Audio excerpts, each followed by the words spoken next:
In our first half hour, we were looking at Iowa politics, and now we're heading over to Illinois. There are a few weeks left before the end of the session, and looming before that can happen is a budget that needs passing. Here to help break things down for us is Ben Zielinski, State House reporter for the nonprofit newsroom Capital News Illinois. All right, Ben, let's get to the budget in a second, but I want to start with something that voters will not be seeing on the ballot in November, a millionaire's tax. What was this and what happened? Yeah, the short answer is it just didn't get enough support from Democrats to be able to pass the House. Constitutional amendments like this require a greater threshold of support, and most Democrats in the House support this, obviously, but there's enough that weren't supportive of it that they didn't have enough votes to basically decide to put it up for a vote this year. But basically, this tax would create a new threshold for taxation in the state constitution, which currently requires a flat tax, and it would tax income of $1 million or more at 3%. So in Illinois, because we have that flat tax structure, we obviously have to send that question to voters in order to change the Constitution. And it was a very controversial proposal for a lot of reasons, but I think Democrats have a little bit of concern from 6 years ago in 2020 when voters shot down a similar amendment to create a graduated income tax structure. And I don't think there was just a lot of appetite for some Democrats to relitigate that fight again this year. And of course, all of that ties right into the budget because this is a very tough fiscal year for Illinois. A lot of Democrats were talking about ways they wanted to use that tax money to help fill in some of those budget gaps. So we'll have to see what happens there. But something that voters might actually be able to vote on this November has to do with redistricting. Late last week, the House approved a constitutional amendment, which of course voters get final say on. So what does this one say about redistricting? Yeah, so this really aims to rewrite the redistricting rules in the state constitution. And what this would do is it would insert a line that's in the Federal Voting Rights Act into the Illinois Constitution. And a lot of court observers are speculating that the US Supreme Court is going to strike down this provision in that federal law that basically protects minority participation and representation in the political system.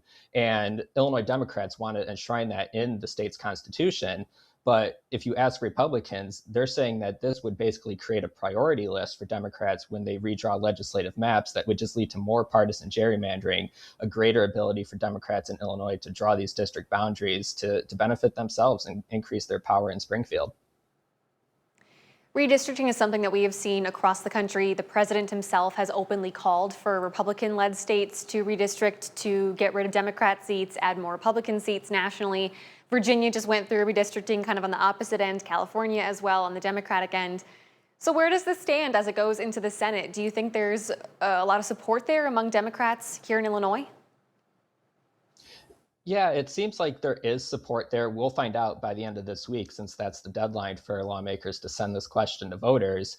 I'm going to be very interested to see how Illinois voters react to this question because of what we have seen throughout the country. But here in Illinois, I think a lot of voters are pretty conscious that Democrats have gerrymandered maps here for themselves. So I think it'll be an interesting test of kind of where Illinois voters stand on this. Do they, listen to the Democrats' rhetoric that this is about saving minority representation in government, or do they listen to the Republicans that this is just a Democrat power play to increase representation here? Well, before the House broke for recess, they did get one major economic bill passed. This one has to do with the Chicago Bears. What does this bill say? Yeah, this is a transformative bill that really impacts the entire state, and it creates this mega project legislation for massive projects like a sports stadium, but it really could apply to other projects anywhere in the state. And really what it does, it would give a developer like the Bears the ability to negotiate a property tax payment with the local governments. Rather than the Bears paying that full giant property tax bill, this would allow them to pay a lower rate. And it's really designed to get that property tax certainty that the Bears are seeking to build the stadium here in Illinois to compete against those benefits that Indiana has given to the team.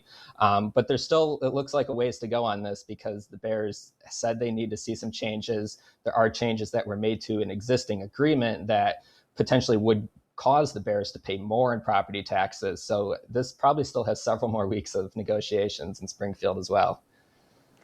Well, the last thing I want to touch on also was going to take several weeks of negotiating. It's the budget. Across the river in Iowa, lawmakers are in overtime right now for the second straight year because they did not pass a budget before the session ended. Illinois does have a little bit more time. We're looking at the end of May, but where do things stand right now? Yeah, right now, this is really the end of kind of a wait and see period. So next week, we will get that April tax revenue report, and that will really guide lawmakers on where we stand financially if revenue is up like it has been for most of the year here in the state.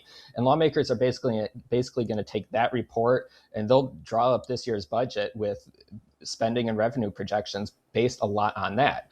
Obviously, I think a lot of folks here are looking at some of the economic uncertainty with gas prices, whatever the ultimate result here in Iran is going to be. And it's creating a lot of uncertainty in this process here. But I think 5 weeks from now, when lawmakers in Illinois pass their budget, it's going to be based on the best available, most recent data.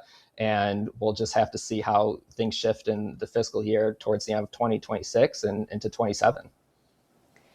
Well, Ben, you and your team at CNI do a great job of on-the-ground reporting down in Springfield, covering all of this for us. Thank you so much, as always, for your time today. Thank you, Shelby.